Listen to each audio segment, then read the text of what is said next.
जय हिंद दोस्तों, मैं डॉक्टर राजीव यादव। मैं एक शिशु रोग विशेषज्ञ हूँ। आज मैं आपको बताऊंगा कि स्पीच डिले और ऑटिज्म में किस तरह से अंतर करें।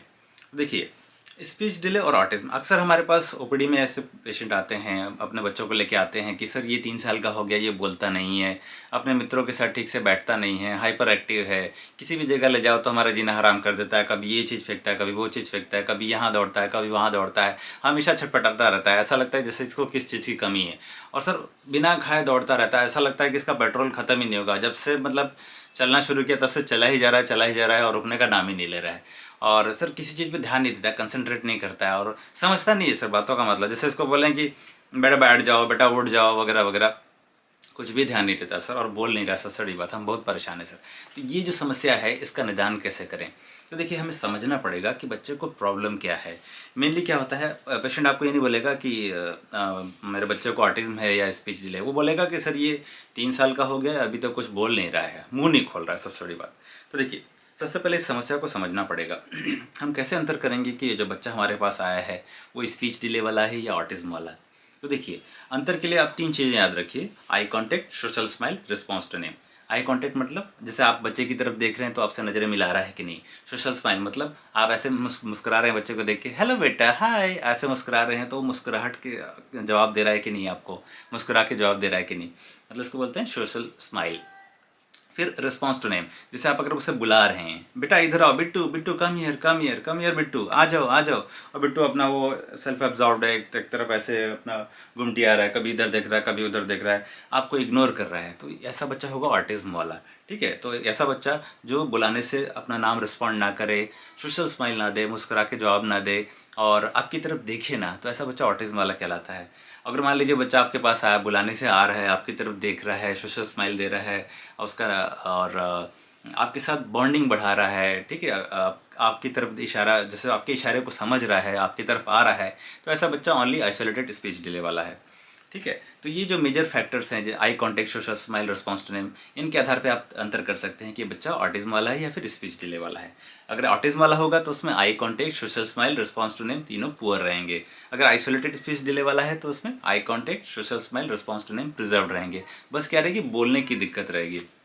तो ऐसे बच्चों में क्या है, बोलने की, जो आइसोलेटेड स्पीच डिले वाले जो बच्चे होते हैं उनमें बोलने की दिक्कत क्यों होती है, सोचिए। बस ध्यान रखिए कि वो बच्चा, वो ट्रेनेबल है बच्चा। ठीक है, उसको ट्रेन किया जा सकता है, उसकी बुद्धि बढ़ाने की ज़रूरत है आपको। बुद्धि कैसे बढ़ाएंगे? देखिए, एक दोहा है, करत करत अभ्यास के जड़मति होत सुजान, रसरी आवत जात है, सिल पर होत निशान। ठीक है, तो आपको उसके साथ लगे रहना है, मेहनत करनी है थोड़ा सा उस पर, उसको चीज़ों का मतलब समझाना है। ठीक है, थोड़ी सी थेरेपी की ज़रूरत है। ठीक है, क्योंकि जो आइसोलेटेड स्पीच डिले वाला बच्चा है वो शांत है, वो आपकी तरफ देख रहा है, रिस्पॉन्ड कर रहा है, नाम बुलाने पे आ रहा है बच्चा, आप आपसे बॉन्डिंग भी बढ़ा रहा है, आपका कहना मान रहा है, बस उसको सिखाने की देर है। तो सिखाने के लिए आप उसको डायरेक्ट स्पीच थेरेपी में डाल सकते हैं। ठीक है, तो उससे काफ़ी उसको लाभ मिलेगा और बच्चा जल्दी से ट्रैक पे आ जाएगा।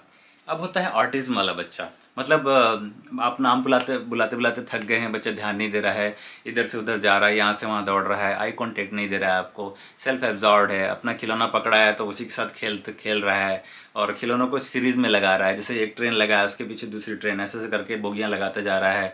एक एक कार, उसके पीछे दूसरी कार, तीसरी कार, चौथी कार, ऐसे करके, और कार को ना अलग ढंग से खेल रहा है। जैसे कि कार को उल्टा कर दिया, उसी चक्कर गुर गुर गुर गुर गुर गुर गुर गुर ऐसे से किया जा रहा है और खिलौना मांगने पे दे नहीं रहा है। जैसे नॉर्मल बच्चा रहेगा तो क्या करेगा, आप जैसे मांगेंगे ना उससे तो दे देगा, ये लो ऐसे करके। और जैसे उसको कुछ समझ नहीं आ रहा है तो हेल्प मांगेगा। बच्चा ऑटिज्म में गया बच्चा ना हेल्प भी नहीं मांगता है, अपनी दुनिया में खोया रहता है। तो ऑटिज्म एक तरह से एक ऐसा संसार है जिसमें बच्चा खोया रहता है, एक मनमोजियत से भरा संसार, मतलब स्वतल्लीनता वाला संसार।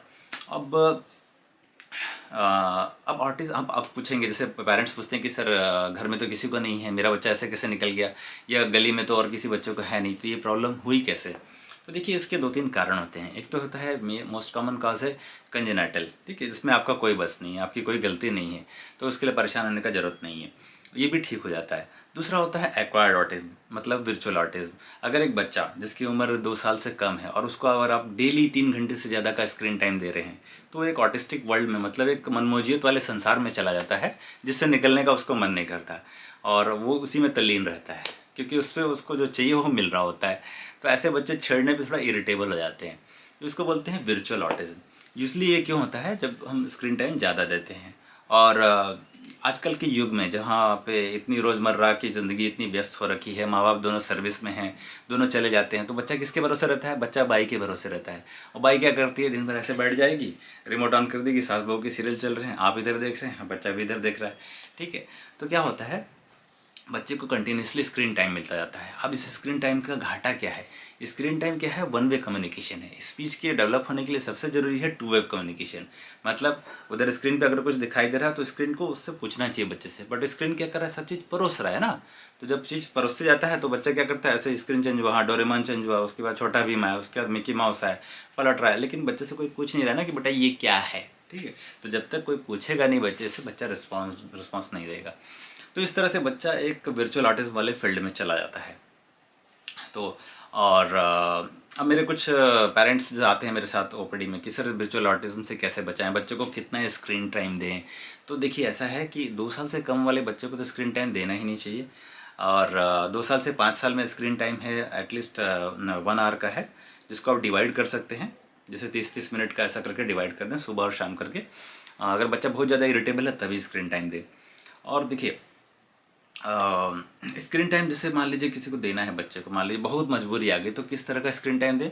जैसे कि मम्मी को बोलें कि दूसरे कमरे में चले जाए, वहाँ से वीडियो कॉल करें, आप मोबाइल पे ऐसे दिखाइए, ये देखो मम्मा, मम्मा से बात करो, मम्मा को हाय करो, हाय मम्मा, ऐसे। तो इस तरह का स्क्रीन टाइम देना है आपको। तो साथियों ऐसी ही और जानकारियाँ मैं आपके सामने लेकर उपस्थित होता रहूँगा।